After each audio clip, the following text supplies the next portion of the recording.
It's been almost 80 years since Lou Gehrig's shattering speech in 1939 about the bad break I got while calling himself the luckiest man on the face of the earth.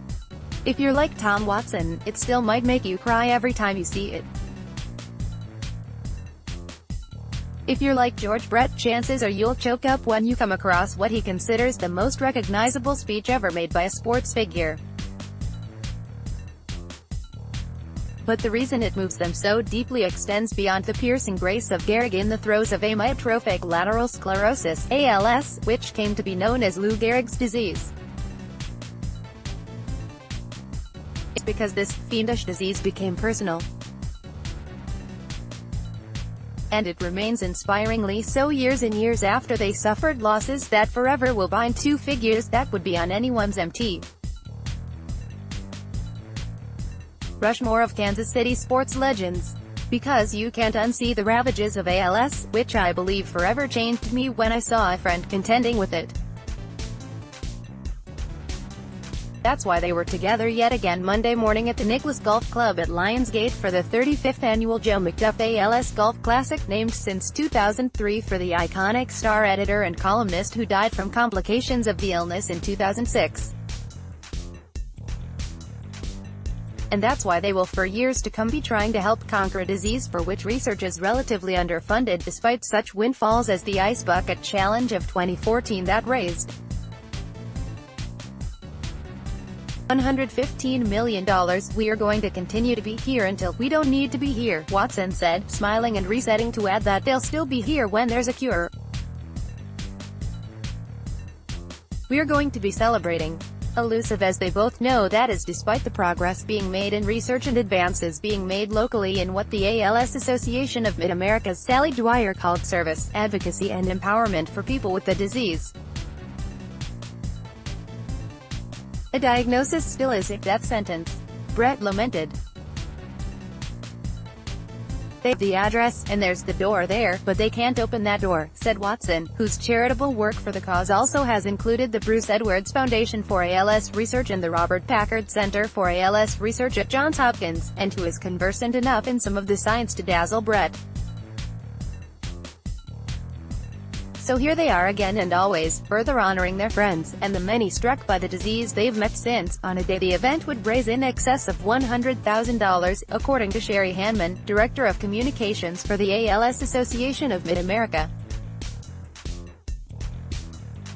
"It's hard to quantify what it means to have two of Kansas City's most beloved sports figures both in our corner, rowing really hard," Hanman said.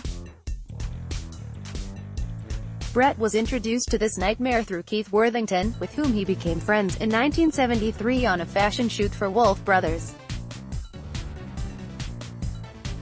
On Country Club Plaza, Worthington, in whose name the local ALS Association chapter was founded, died in 1984. Watson's initiation was by way of Bruce Edwards, his longtime caddy. "When someone you know gets this disease," Brett said, "it touches you. In each case, though, it also stirred them. While it's a bond they'd surely rather not share, I'm sad to see Tom here, because he lost a very good friend, too," Brett said. "The upshot is that the experiences made them vital to a cause. Each made vows to their dying friends that they would work on their behalves until the fight is won." For Watson, it essentially started when Edwards showed him in the fall of 2002 that he had no meat in the area between his forefinger and his thumb. Watson urged him to get a complete physical. Edwards dawdled, Watson said, and when he developed a cough, Watson insisted he get his butt up to the Mayo Clinic. He called Watson from there and said, "I just made a quad," meaning a quadruple bogey. "That was his first line," said Watson, who took up the cause in 2003. He was laughing at himself, laughing at his condition and making a joke of, as he always did. Watson knew better, of course, as he was learning what Lou Gehrig's disease really meant. "I vaguely knew that Gehrig had ALS," Watson said, "but I didn't know what it did to him." He admired Edwards' willingness to be what he once called guinea pig, knowing if treatments couldn't help him that they could be links in a chain toward helping others. "Oh, this is what I've got now, I've got to deal with it," Watson recalled him, adding, "Which is just the right attitude to have with anything in life, really. Life throws you a curveball, wait on it, right, George?" Smiling, Brett said, "Don't swing at it. Hit the fastball." "That's what I did, but neither could lay off anything when it came to this." Not long before Edwards died on April 8, 2004, Watson told him, "I'll work on this and try to find a cure for the rest of my life." In Brett's case, he saw Worthington go from a cane to crutches to a wheelchair and a respirator and took to heart his words near the end. "He asked me if I would continue his fight," Brett said. His pledge to Worthington literally is etched in stone on the base of his statue at Kauffman Stadium. "I made a promise to a friend and I intend to keep it. So anything they can do to help," Hanman said, "they'll do." She figures you'd be hard-pressed to find other professional athletes who have been so deeply engaged in a cause for so long, particularly when it comes to Brett. "For 40 years, he's been with us virtually the whole time," Hanman said, in noting that his dedication started when he was 10 feet tall and bulletproof.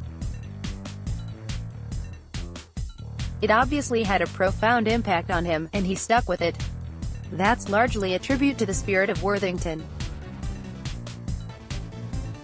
"Keith never felt sorry for himself," Brett said.